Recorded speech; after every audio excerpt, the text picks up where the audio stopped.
אנשים שקונים על הנייר, הם מבינים לאן הם נכנסים. הם אולי יכולים להרוויח קצת במחיר, לא משמעותי, אבל היתרון שלהם, שהם ממש שותפים איתנו לתכנון של הדירה הספציפית שלהם. הם יכולים לערוך שינויים, טרום ביצוע, ואז נכנסים, הם שותפים לתהליך. אז החלום שלהם הוא, המחשבה והריגוש הוא הרבה יותר גדול לקנות דירה שהיא מוכנה. יש אנשים שמאוד רוצים לקנות על הנייר כשהם באים לפה. כשהם רואים את הפרויקט, רואים את המקום, רואים את החברה.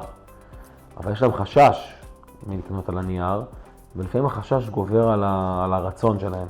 כשבן אדם קונה פה על הנייר, זה מכיוון שהוא מקבל את התחושה הכי טובה, שהוא יהיה שותף לדרך מרגע הקנייה ועד המסירה של הדירה, ואת הביטחון שהוא יקבל את המוצר שלו.